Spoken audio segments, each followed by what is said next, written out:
Kolluru వెలుమలలో best flat కోసం చూస్తున్నారా? రాధే స్కైని ఎంచుకోండి. పాకిస్తాన్లో భారత జెండా ఎగరేయకపోవడంతో వివాదం ఒక్కసారిగా మొదలైంది. ఛాంపియన్స్ ట్రోఫీ, ప్రతిష్టాత్మకమైనటువంటి ఛాంపియన్స్ ట్రోఫీ పాకిస్తాన్ వేదికగా జరగబోతున్నటువంటి ఈ క్రికెట్ ఈవెంట్లో పాల్గొంటున్నటువంటి అన్ని జట్ల దేశాలకు సంబంధించినటువంటి ఆ దేశాల ఫ్లాగ్స్ని ఎగరేసినటువంటి పాకిస్తాన్ భారతదేశ పతాకాన్ని మాత్రం అక్కడ ఎగరవేయలేదు. కరాచీ స్టేడియంలో జరిగినటువంటి ఈ ఘటన వైరల్గా మారింది. సోషల్ మీడియాలో పెద్ద దుమారమే రేగింది.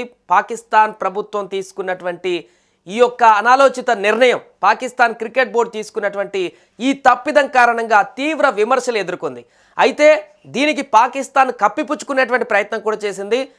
అయితే మా దేశంలో ఆడుతున్నటువంటి దేశాలకు సంబంధించినటువంటి ఆ జెండాలను ఎగరవేశాం, ఇండియా మా దేశంలో ప్రస్తుతానికి ఆడట్లేదు కదా అనేటువంటి కప్పిపుచ్చుకునేటువంటి ప్రయత్నం చేసింది. కానీ ఒక దేశం ఛాంపియన్ ట్రోఫీ కానీ, వరల్డ్ కప్ కానీ, ఏదైనా పెద్ద బిగ్ ఈవెంట్ని కండక్ట్ చేసినప్పుడు ఆ సంబంధించినటువంటి ఆతిథ్య జట్లన్నిటికి సంబంధించినటువంటి ప్రోటోకాల్, ఆ జట్ల యొక్క జాతీయ జెండాలను అన్నిటినీ కూడా ప్రదర్శించడం అనేది ఆనవాయితీ ఎక్కడైనా కూడా కొనసాగుతుంటుంది. కానీ పాకిస్తాన్ అలా చేయలేదు. లాహోర్ కరాచీ స్టేడియంలో భారత్ తప్ప మిగతా 7 దేశాలకు సంబంధించినటువంటి జాతీయ జెండాలన్నింటినీ కూడా ప్రదర్శించింది. ఒక భారత జాతీయ జెండాను మాత్రం అక్కడ ఎట్టి పరిస్థితుల్లో కూడా పెట్టలేదు.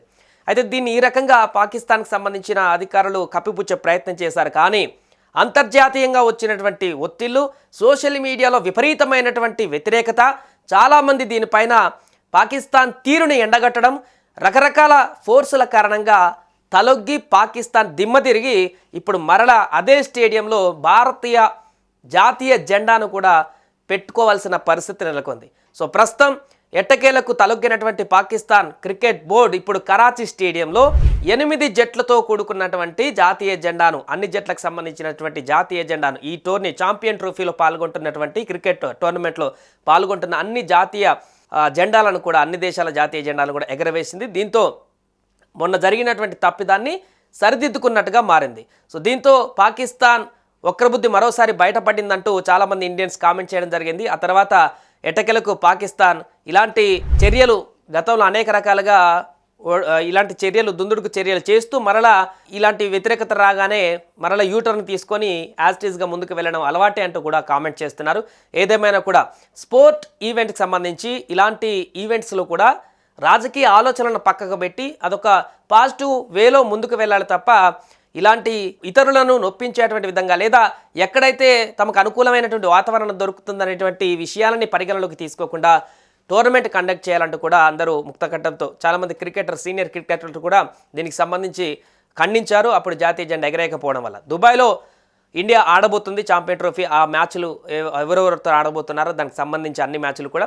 సో 2-3 రోజుల్లోనే పాకిస్తాన్తో కూడా భారత్కు మ్యాచ్ ఉంది. దాయాది పోర్ జరగబోతుంది. చాలా కాలం తర్వాత ఛాంపియన్ ట్రోఫీలో ఇండియా పాకిస్తాన్ నువ్వా నేనా అన్నట్టుగా తలపడబోతుంది. ఈ మ్యాచ్ పైన చాలా క్యూరియాసిటీ కూడా నెలకొంది. ఈ నేపథ్యంలో ఈవెంట్కు ముందు జరిగినటువంటి ప్రోటోకాల్స్లో నెలకొన్న వివాదం ఇప్పుడు సద్దుమణిగింది. జాతీయ జెండాను పాకిస్తాన్ బోర్డు కరాచీ స్టేడియంలో ఎగరవేయడం, అదేవిధంగా ఇంకెక్కడైతే టోర్నమెంట్కి సంబంధించినటువంటి ప్రోటోకాల్స్ ఉంటాయో అక్కడ కూడా భారతదేశానికి సంబంధించినటువంటి జాతీయ జెండాలు కానీ, ఆ దేశానికి సంబంధించినటువంటి ప్రోటోకాల్ అన్నింటినీ కూడా పాటించడం ఇప్పుడు ఈ వివాదానికి ముగింపు పలికినట్టుగా అయితే కనిపిస్తోంది.